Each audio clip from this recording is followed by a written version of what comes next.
Potent Ponder, and I'm back with another video. Yo, please come and thumbs up this video, subscribe to the channel, hit the bell notification, hit all notifications so you have my videos in your possession each and every time I go live or I do uploads. Shout out to all of y'all. I hope you all doing well. Yo, first things first. Please make sure that you sign up for my wellness, walking, steps, mileage, whatever you want to call it, my challenge. I got the link in the description below. Shout out to the 14 people who have already signed up. And also, Pretty Handsome, and I think it's Asia. Make sure that you contact me on Instagram or Twitter, just so that, you know, we could speak further about, you know, giving you, because I need to give Pretty Handsome something for coming in second below me, and then also Asia, she was in third place. So reach out to me so that I can send y'all some love for participating and, you know, ranking high with me. So I appreciate y'all. Listen, today we're going to talk about DDG, Halle Bailey update in regards to them. Also, Diddy, the Cassie's friend, she came and did a testimony.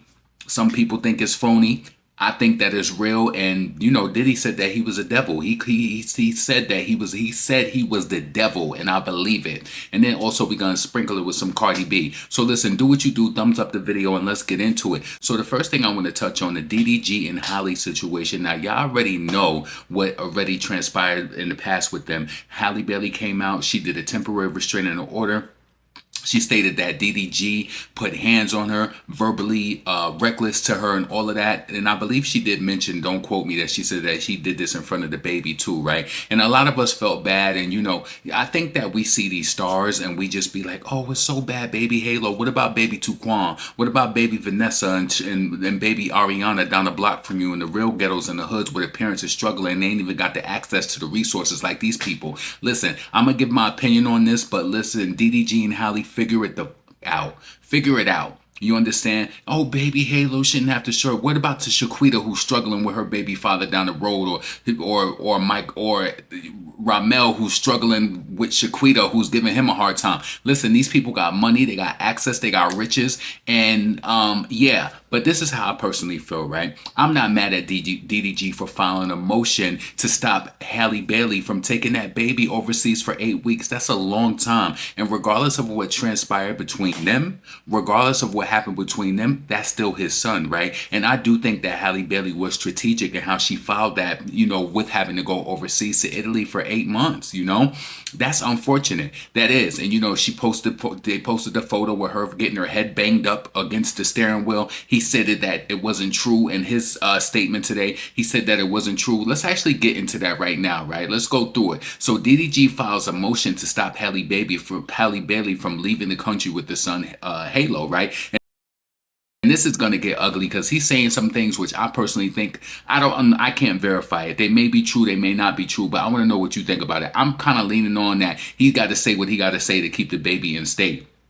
And I think it's messed up that Halle Bailey act like that. You know, it's her baby and that she could just go across seas. Like, he's an active father. And I think for her to just chalk it up to saying that he's clout chasing and he just want the baby, maybe he shouldn't show the baby on the live or whatever the case may be, but he still should be able to have access. And I don't like how, like, what Cardi B said to Offset, like, she allows him to do this and then she acting like it's her child. It's not just your child. But anyway, the update on this was 2:23 Pacific Standard Time. So it says Halle Bailey had filed a motion to deny DDG's request instead grant her permission to take their son out of the country so that she can work. Halle is also requesting that the order stop DDG and his family and friends from posting about her son and litigation about Halle on all platforms. So she really trying to put the gag order on him, like she don't want him to. She said she don't want DDG, his family and friends to stop posting about her son and litigation and about Halle on all platforms. So she's trying to shut it down. Shut it down. Are you mad at her? You let me know in the comments. You know what I'm saying? So it said Halle also points that out that DDG waited until June 4th today to file a request to block her from traveling and to ask for new custody orders, right? When he and his attorneys ignore all of her efforts and you know, they wanted him to have monitor visits. What if he don't want monitor visits? Maybe you and DDG is just not a connection or a mesh. What if he don't want you to be around or somebody to be monitoring? He shouldn't have to go through that. Unless he did something to put that baby in jeopardy, he should not have to have monitor visits. You know, maybe court ordered visits, but come on. All right, since the temporary restraining order on May 13th. So she's pushing for that. Now, let's get into what DDG said in regards to Halle when he did his motion, right? DDG has filed an emergency motion to stop Halle Bailey from taking their son out of the country, claiming that it poses an imminent emotional and psychological risk to the child. Now, I did find some of the claims in here to be wild. You let me know what you think about it. The rapper filed docs on Wednesday morning asking for an emergency motion hearing because he says that Halle plans to fly with their son Halo to Italy on Saturday. DDG says that the court shouldn't allow this because she isn't mentally healthy enough to care for herself and the child, and he worries about what she might do if she leaves the country, if she leaves the court's jurisdiction. My whole thing is I do feel this type of way. I'm not siding with Halle Bailey, but why did you wait? Come on, tomorrow Thursday. They leaving in 2 days. Why you wait so long if you really wanted to fight for it? Like, I don't like that. You know what I'm saying? But you know, I understand as a man, sometimes we get caught in our feelings and we might be, you know, it probably took him a week or two to even get through that. And then now it's like, boom, the trip is coming up. I don't think that they're going to stop it, to be honest. But I don't think it's fair that Halle Bailey gets to leave the country with their baby for 8 weeks. That's his child too. That's not fair. Leave the baby with an equal plane. Like, you know what I'm saying? The grandmothers typically are neutral. They stay out of it. I don't know if they got a safe place, whether it's, you know what I'm saying? Like, let the family handle it. But, you know, Halle, she said that she suffers from the postpartum and she has this anxiety when she's away from the baby. All right. So DDG provides examples of alleged conduct, and I want to know what his examples was. Was it text message to prove it? Was it video recording of her, you know, acting out these things that he stated? So DDG provides examples of an alleged conduct that he thinks that is troubling, claiming that Halle once took a gun and she left the house without him knowing where she was going. DDG says that he just ultimately found her outside just with the gun, just holding the weapon. Was she holding it to her head? Was she, you know, I don't understand that. He says she just had the gun and she was outside, right? He says that she was pregnant when the incident went down. I don't know what that means, but let's get into what he said next. He alleges Halle once tried to have an abortion behind his back. She says ultimately she changed her mind and decided to not go through with it. Now listen, there is a nuance to that. Why did she want to have the AB? Did she want to have the AB based on how you was talking to her back then and, you know, she stayed around? See, it's so many different ways that you could flip that. So why did she want to have the AB? Because, you know, she was a Disney star and she didn't want to look a certain type of way for the public. Like, what were the contributing factors? Because that's what people will shy away from. People get ABs every day, you know, and a lot of people, they say they're pro-choice, whatever, right? So, okay. All right. So that was that.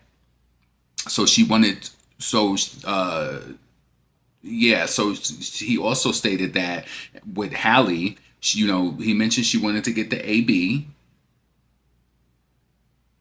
And then he also said on another occasion, 2 months after Halo was born, DDG claims that Halle sent a series of alarming text messages threatening to unalive herself and suggesting that the infant son also might be harmed. My thing is, if she did that back then, why you ain't say, why not? Why you wait to say something now? That's definitely alarming. I don't understand why.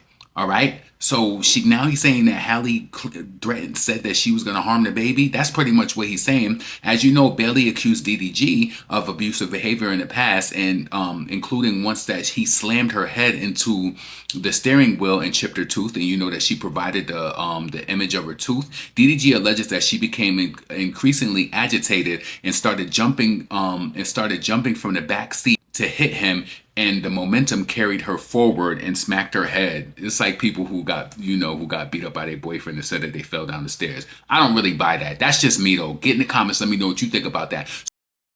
So he said that she kept like going crazy in the car, and then she just ended up in the front and hit the steering whel. You believe that? You let me know. You believe that? But at the end of the day, domestic violence is not right. It's not right. And I think that they shouldn't be together. They should get therapy or whatever to work out their issues. But I don't think he should be away from his son. All right. DDG is asking the judge to block Halle from taking the baby to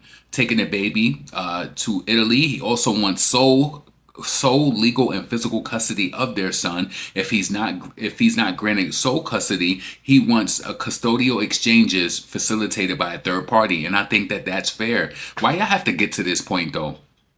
All right. And at that point, they reached out to Halle and they didn't hear anything back. Let me just tell you something. I think that Halle is using her baby as a weapon to get mad, to use it, to maneuver around. Their relationship didn't work out. Maybe she's bitter about that. You got a lot of the bitter baby mamas, that they get mad at the man, and then, it goes both ways, right? And I just want to say this. Ladies, you got to pick the right guy who's a fit. It seems as though DDG and Halle, they rushed into this relationship, then they had a baby, and then it seems like, fellas, you got to make sure that you're choosing the right woman, like, because Halle may have some mental health issues, or DDG also may have some mental. Listen, this is why don't have no babies with a person so quick, because then you might end up being stuck with a person for life, and then you can't get away with them. Anyway, get in the comments. Let me know what you think about that. Let's move on to this whole situation with Diddy, right? So Cassie Ventura's friend, she ended up getting into the pulpit today and to testify, and some people felt like she was a lie, right? But listen, so I just want to say this, right? I think Diddy is already done. I've already said that in my other videos. This is just that they just finding, they have other witnesses that they want to run through, and they just going through the rigmarole, right? So let's just go through what happened today in the whole Diddy situation, right? So I'm just gonna run through some of the notes that I see from TMZ. So first, the day started off, the day started off with Frank Piazza. He was a video expert called to the stand. So he was a forensic expert who came, and he pretty much, I don't know I think the defense was trying to put doubt in there to say that the video had been tampered with, the beating in 2016. You think about, we about to be in 2026 next month. So they're saying that that video was pretty much compromised, and he was there, Frank Piazza. So let's just get into some of the notes. All right, so the court is in session. Video shown of Combs beating Ventura not altered. So the defense is trying to say that the video was altered, and the forensic expert, he came through and said that it wasn't. So the primary task of the video expert appears to be authenticating the footage of Combs beating Ventura in a Los Angeles hotel. They're stating that it was altered. Piazza said that there is no anomalies in the disturbing footage of Combs assaulting his then girlfriend Cassie Ventura. All right, the expert taking jurors. So this is where I heard a lot of different people do commentary stating that they had the jurors put eyes on this video again, and it was just like, they felt like that was bad for Diddy and the defense, right? So the witness Piazza is walking jurors through the video footage of the 2016 videotaping beating of Ventura in the Los Angeles hotel. He's confirming the video's authenticity and walking the court through versions that he stitched together, showing events as they happen in chronological order.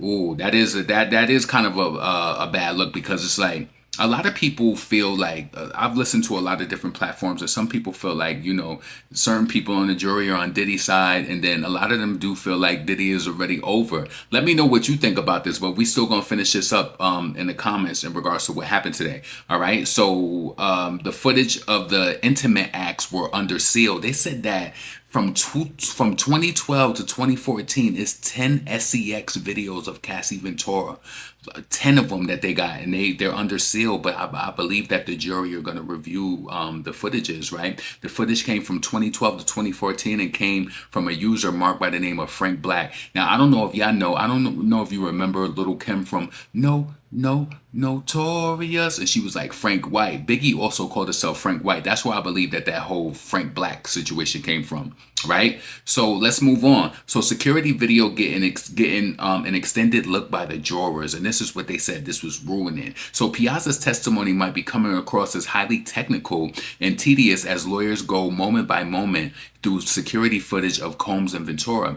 This is where they said that the kidnapping played because she wanted to get away. He didn't want her to get away. Boom. Boom. All right. So the rather dry testimony, though, had led to a cumulative impact of jurors having to sit through an extended look at Combs' brutal beating of his then girlfriend Cassie Ventura in the 2016 in Los Angeles. While Combs' defense in the opening statements conceded that he's prone to out of control behavior out of control temper tantrums. This is a reminder that might not be helpful for his cause. Yeah. And it's like, why do he get to get away with having a temper or whatever, right? We go to our regular jobs and have a temper, they're gonna fire us because he think he's sitting on top of the world like Brandy and Mace. You know what I'm saying? So Brianna, so that was that, right? And then Brianna Bongolan testified, which is Cassie's best friend, was her best friend back then. You know, you remember the story when Cassie and her lawsuit, she stated that a woman was dangled off of the balcony, you know, wherever they was at. And this is the woman. Now, in this testimony, she mentioned that Cassie even came to her and asked her, you know, could she use her name in her lawsuit? And she told her no. So I don't know what happened from then till now. I think that they said that the woman, they mentioned $10 million that they sued Diddy for dangling her over the balcony, but I don't know if she got it or not. But let's get into Brianna's testimony. So the government called Ventura's friend Brianna Bongolan to the witness stand. Earlier today, Bongolan cited her Fifth Amendment rights to self-incrimination, and the prosecution said that she won't be prosecuted as long as she testifies truthfully. So she's, you know, she has immunity, right? So she has to, and she should tell the truth. So Bongolan says that she has night terrors after Combs that allegedly dangled her from the balcony, right? So Bongolan testified that Combs held her over a 17th story balcony in 2016 before throwing her onto the balcony's furniture. Wow. And did that story ever come to light? I don't know if did they ask Kid Cudi, didn't they say they dangled him too? I don't remember, but get in the comments, let me know if that did happen. I felt like I heard something about that before. All right, so he dangled her over a 17th story balcony in 2016. The mental effects of the assault left her with night terrors, as she told the court. She added that there were times that she would scream in her sleep. And listen, let me tell you something, right? I'm just gonna open up brief, right? I remember when my niece was a baby, my mother used to always rag on my niece's mom by like not putting the baby near the door in the car. Put her in the middle because what if somebody hits the car, whatever. My niece's mom never listened, right? I remember it was a winter storm in New York and we was driving on the highway, right? I'm telling you how PTSD, how I know that it's true. We driving on the highway. My niece mom car spins out, right? I promise you it was probably 3 feet or less that the car stopped right before the median. If the car would have hit the median, my niece was right by the door. Stupid ass did not have my niece in the middle, and she never did. And my mother begged her. I still get chills from that. When the winter time comes in New York and I think about that, I get the chills all the time. So I know that like that wasn't even light. That was serious because my niece that would have injured her badly. As a baby, come on. So this woman, Brianna, she's saying that the mental effects of the assault left her with night terrors. She told the court. She added that there were times that she would scream in her sleep. So Ventura mentioned the balcony incident without naming Bongolan in a 2023 lawsuit against Combs.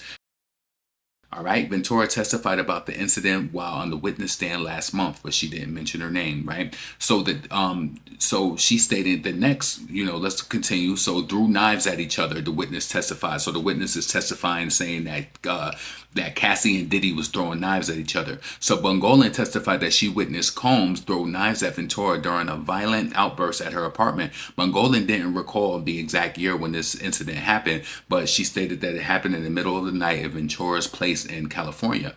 Ventura picked up the knife and hurled back at Combs, the witness said. She said they both of their throws of the knives missed. All right. And this is the part where she said that Diddy called himself a devil. So on one interaction, Bongolan recalled while on the witness stand was a moment in which Combs allegedly told her along the lines of, "I am the devil, and I can kill you." And we know that he the devil. Listen, that man is sick, sick, sick. When I look in his eyes, I see 666. That man is sick, sick, sick. Look in his eyes, I see 666. All right. She told the court that she was terrified. And Bongolan also testified that she had taken cocaine at the time of the incident. That's the problem. See, and Diddy probably know that when these people is getting on these drugs and all of that, that's how it's easy to violate them and deal.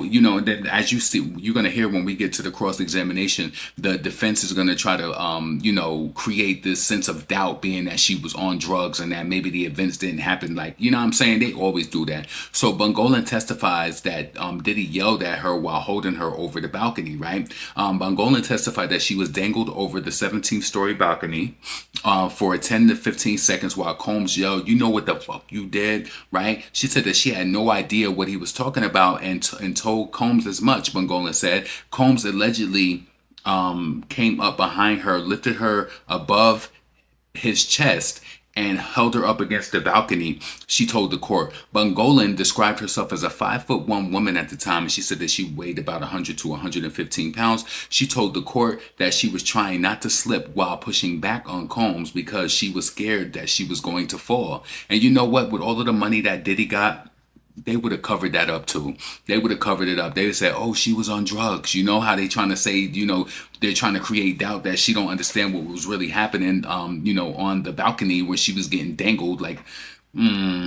this is what happens. So she stated that Cassie was in disbelief following the balcony incident, right? Ventura was in a nearby room and didn't witness Combs allegedly dangling Bungolan over the balcony, but nonetheless she was shocked by the incident. The witness said, he threw me on the balcony furniture after. It definitely hurt. Wasn't sure if I was injured," Bungolan states. And that was almost 10 years ago. So, I think that she probably was hurt. But Cassie was in her bedroom. She came out and she said that Cassie was in disbelief that happened. And Diddy is out here talking about he the devil. This is crazy. We know he the devil, though. It's just good that he can admit to it. When people have issues and have a problem, it's good that they admit to it, right? Okay, so let's continue. So Bungolan tried to talk to Combs about the incident. So I'm just going to paraphrase this. So she stated that it was like a day or two or whenever it happened later that Diddy or somebody from his team called on FaceTime. Diddy was covering his face up. She said she told the court she repeatedly stated that she didn't want to have problems with Diddy, but Combs didn't say much when he was on the FaceTime, and she said that he covered up his face or whatever. Balcony incident left witness with nightmares and paranoia. So after Combs allegedly dangled her over the balcony, she said that she was left with a long-lasting psychological impact. Bungolan testified that she had nightmares and that she used to scream in her sleep. I remember, let me be honest with you. I remember when I had my first car that I loved. So no, it was my second car, right? I had a car payment on it and I was younger then, probably like 24, 25. And I remember like I was just not working at the time or something. And I was in jeopardy of losing my car. And I remember every night I would park my car in a different place, right? Just to like get it at whatever, right? But I remember when I was so stressed at that point, I would wake up like screaming out of my sleep too, because I'm thinking that my car is going to get taken. Your car is everything. You need it. So them psychological effects, like I remember seeing the truck trying to look for my car and I had it stashed somewhere they could not get to it. But that's real. That is definitely real. All right. So Bungolan testified that she had nightmares and used to scream in her sleep. She added that she dealt with feelings of paranoia, sometimes peeking her head out of her home just to make sure that the coast was clear. All right. The witness said that she would have rather not been dangled over the balcony and, then get the $10 million payout for it. So I guess she did get the $10 million payout for all Diddy did. Shit, dangled me over a balcony. I don't know. That is a little crazy. I don't like heights like that. So the witness said that she sued Combs for $10 million in order to seek justice for what happened to her over the balcony. When Bungolan was asked by the prosecution if she would she give away the $10 million for the balcony incident for it to never happen, she unequivocally stated yes. So I don't know. Would you want to be dangled over a balcony that's scary, especially, if a person just end up slipping and you oopsie, and then they try to say that drugs was at the scene and you done committed SUICIDE. You already know how they do. They say that you took yourself out. All right. So the defense opens, they ended up cross-examining her, right? I ain't expect this video to be this long. I really wanted to do an in and out video, but for some reason now when I do videos, they end up being long. So listen, if you made it to this point of the video, make sure that you thumbs up. You know what I'm saying? Support the channel. The Cash App is in the comments below. I appreciate all of y'all, right? So this is what happened during the cross-examination. Combs' attorney, Nicole Westmoreland, I heard she's bad, like she's good at what she does, right? She began the cross-examination of Bongolan by asking her about the immunity order that she was provided for her testimony, right? So Westmoreland clarified that protection against prosecution only works if Bongolan is truthful, trying to instill fear in her, right? She then followed up by asking Bongolan who she understands the power to decide whether she's lying or not. So the prosecutors, Bongolan answered or whatever, right? So the witness admits to regular drug use, and you know they couldn't wait to get this in there, like I said, because then that creates the doubt that, were you really in your right state of mind? Did this really happen? All right. So Bongolan testified both that she and Ventura had once been very regular drug users when they were in the Combs social world, right? Under cross-examination, Bongolan confirmed that she did ketamine, marijuana, ecstasy, cocaine, and Vicodin in the time of her life. Now, I'm gonna be honest with you, and I've never done anything outside of weed and alcohol. I'm just not into it, right? I feel like 80s babies, 90s babies, we came up seeing these fiends and these druggies in our area. I don't never want to be like them. I don't want my teeth to look like them. I don't want my skin to look like that. I just feel like we should know better. And these people is in Hollywood, all the money and the access, and they choosing to do drugs. How? I would be trying to travel somewhere, like where can we go for the first time? And I looked it up and they have really good avocado toast and I want to try it. They have 5 stars, 10 stars on it. I want to fly 13 hours just to get avocado toast. I want to fly my friends all to the Chanel store in France, to the Louis Vuitton store to buy all them bags, right? Write that whole trip off as a business. You know what I'm saying? Like these people is just doing drugs and having freak offs, deep off. All right. So she stated that. So Westmoreland, not Westmoreland,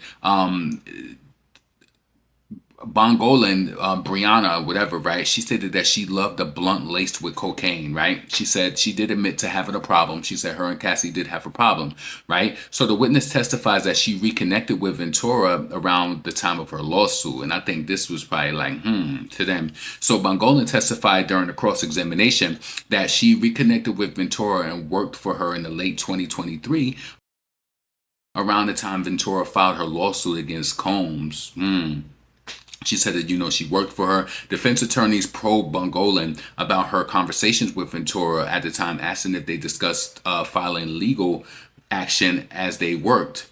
Bongolan stated that she did speak to Ventura before and after Cassie filed the lawsuit, but the two didn't discuss it while working. The pair did discuss the balcony incident, relation and the location and the date that it happened. Bongolan told the court. She also testified that Ventura asked her if she could use her in her lawsuit. Cassie ended up using her, but she didn't name her, right? Okay.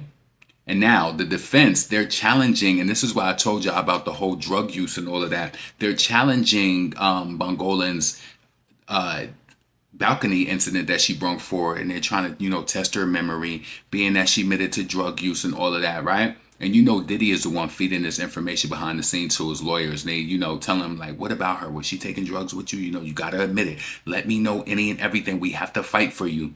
So, all right. So the defense tried to discredit Bongolan's memory of the alleged dangling incident, asking if she hasn't kept all the details straight. Right. So Combs' attorney Westmoreland insinuated questions and that Bongolan couldn't recall from the direction of the defendant, that the defendant came at her, Diddy, that night, and she might have been smoking at the time of the alleged attack. She answered, I don't remember multiple times. I don't know what that means, though. She said, I don't remember multiple times. You know that these people is paraphrasing, though.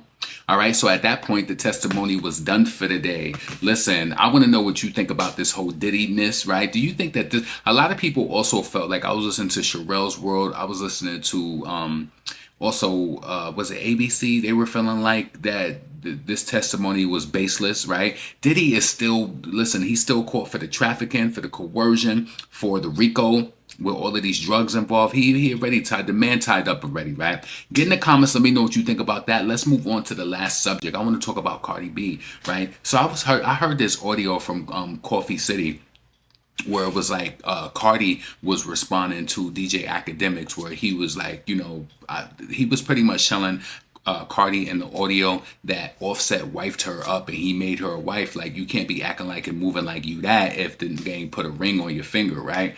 And just the character of Stefan Diggs. And then Cardi came back. She had this audio that I heard, and she sounded so disgusting in this audio. I was like, yuck, right? I don't know if she had a cold or if her sinuses was draining, but she just sounded disgusting. One of the things that I hate when people be talking is when they keep, and they got all of that phlegm and mucus, and it's just like, blow your nose, you stupid fuck.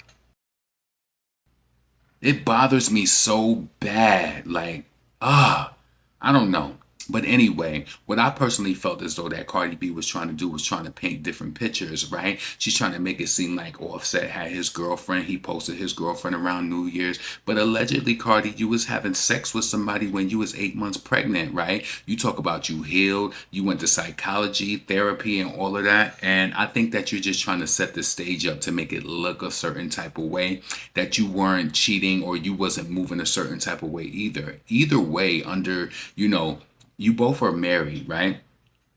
And that's your vows. So you both aren't divorced right now, and you're still moving on, and you know what I'm saying? You with a man, he's doing what he has. It's not right either way, but you're not innocent. And I don't know if you're trying to get away with this and trying to, get out of paying the alimony or whatever. But Offset doesn't make as much money as you, sis. You was talking about a few months ago how you about to go on tour and, do this and that. Get that money so Offset can get it. Get that money. Get it. And it was a picture that floated around on social media, and it was a picture of Cardi B's son and Stefan Diggs, and they both had this similar braided hairstyle, and I thought that that was really weird. Now they were saying that the stylist does Cardi's son's hair, and then now the stylist is doing Stefan Diggs' hair. Super weird. So Offset had mentioned that, don't play with his son, and that don't play with his son, and that somebody would die. And I don't think anybody should die. You lose access to your kids and being in a messed up situation. But I don't think Cardi B should be playing with him like that. Like, Cardi, she tried to get on that live the other day and call Offset out and saying that something's mentally wrong with him and all of these things. And I think it's something mentally wrong with Cardi, right? It's something wrong with her. Like, I've never, no, I have seen it. That's just something that I'm used to saying. I never seen somebody be so so desperate for men. Like, you ain't got nothing to do. You can tell that the impacts of what Offset called her out with the other day. She was sitting up in Target with her son, posting her son, like, and then like showing that mommy's home, mommy's on duty, and you ain't gonna make people think in this industry that I'm not a good woman.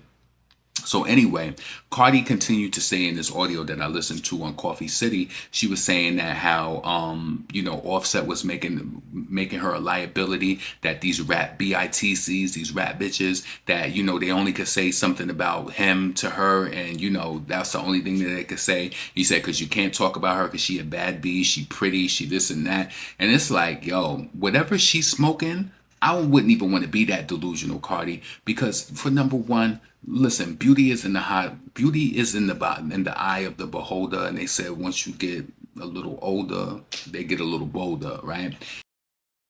Now, Cardi, you're not that. I don't care how much you was in the strip club and they made you feel like that. And that's another thing that she mentioned in her commentary. Cardi B mentioned that she's not a hoe and that she's been, listen, that marriage saved your life if you wasn't hoeing within the past 5 years or however long y'all was married. Y'all was married since 2017, 18, 19, 20, 21, 22, 23, 24, 5. About 7 years that y'all was married, that marriage took you out of hold'em, right? Let me tell you why that you can prove the actions of a person.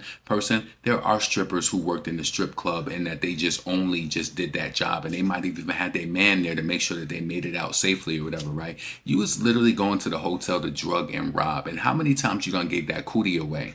This is my questioning, right? How many times you gave that cootie away, gave that booty away?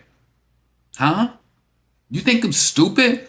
You think that you could come and just rewrite the history and like, oh, they think just because I was a stripper, I was this and no, I do believe that you was on it like that, but it's just that nobody could really clock you. You know what I mean? Actions speak louder than words. And when I look at Cardi, like her behavior, she does give hoe. She gives New York City Dominican hoe, in my opinion. That's just my opinion though. But I just felt like with her getting on that live and trying to clean it up and making it seem like, I was married for this long. I'm a relationship type girl with the. Yeah, usually what? What? Offset saved your life. He saved you. And that's a fact. That's a fact. Industry wise, he saved you. He legitimized you to in the black community as well. So I just don't like how she, get up here and try to like rewrite shit and making it seem like, oh, me and my fans are family and this and that. Well, why they ain't streaming and buying your last releases? Talking about she sells, she do this, she do that, right? I told y'all during the quiet times like right now, Cardi is on Atlantic's ass right now because she wants to make sure when that project come out, she gonna get the proper radio promotion. She gonna get the proper push on Spotify, on the playlist and all of that. And what happens if she does all of this and it still don't really bubble like that? She gotta realize you waited 2017, so 18, 19, 20, 21, 22, 23, 24, 25. You really almost waited a decade to drop another album. Now, I'm gonna be honest with you, and this is how I feel. I don't respect Cardi as an artist, right? I don't hate her as an individual. I just don't like her, right? But I'll tell you this, if Cardi, I'll be watching to see whatever tricks she does because I feel like she got an announcement coming soon. But if Cardi come out and she do the numbers like she did on her first album the second time, like, without any tricks or whatever, tricks is I feel like she gonna do a visual album. I personally just feel like she gonna do it because she need the streams to get it up right. But if she do 255, be like, okay, she did what she had to do. Okay. You know what I'm saying? I'm not gonna sit back and hate. I am gonna break down how I think she got to that number, and I will break down if I do believe it was any fraud too, right? It's crazy that Offset even know that she do publicity stunts and all that. He even know that now. But see, I don't feel bad for him in that regard because when y'all was doing it together, you ain't really care how she was giving it up. You didn't care. What time is it? Oh, it's 12:35. I've been running my mouth for a minute. It's 12:30. So listen, you ain't care how she was giving it up. Just like when Offset released that damn CD for Father or whatever it was called, right? He did 25,000 pure copies the first week, and I told y'all that that was a lot, and I didn't believe it, right? If you did 25,000 pure copies the first week, the second week it should be 50% of that, right? The second week the man only did like 1,500, and I told y'all that they was buying them albums on repeat with debit and credit cards. And this is why I believe they're part of the reason why the rules changed, you know what I'm saying, with the whole purchasing albums and stuff, because people is frauding. And I'm happy that they made it harder. Cardi can't fraud. And she talking about she working on the bundles and all of that. Listen, you better hope they buy the bundles. You better hope that you don't get on the chart and tumble. Yeah, Cardi. So listen, let me know in the comments if you heard that live. I know that Coffee City had it. I heard it on Twitter too. Let me know if you heard that live with Cardi talking all of that BS, talking about, she went to psychology. She feel like she's a new person now. I don't believe none of it. She just trying to set the stage up and make it seem like she's really worked and she did this. She said, I feel different, like it's new me. No, it's the same bitch. Same. Potent, pondering, never pandering. Get in the comments, let me know what you think. Yo, if we going into Thursday, what I want you to write in the comments. Just put in the comments, I made it to the end, friend. I made it to the end, friend. Yeah, that's all I want you to put in the comments if you made it to this point of the video. I hope y'all all doing well. We going into the weekend soon. I'm happy. It's been a long week. I had some family drama. I should do a video and talk about that. I had some family drama. Not me personally, but just me feeling like people are disrespectful. I'll do a video about that. You know what I'm saying? See how y'all feel about that. Let me know what you think about DDG and Halle. Let me know what you think about Diddy, the video expert, forensic expert coming through, validating that nothing was tampered with the video with Cassie. Let me know what you think about Bongolan's testimony and all of that. Diddy dangling her over the balcony. Listen, potent, ponder, and subscribe. Thumbs up. I'm up out of here. Make sure that you join my wellness challenge. The link is in the description above. Support the channel. The Cash App is below in the comments. I'm out. Peace.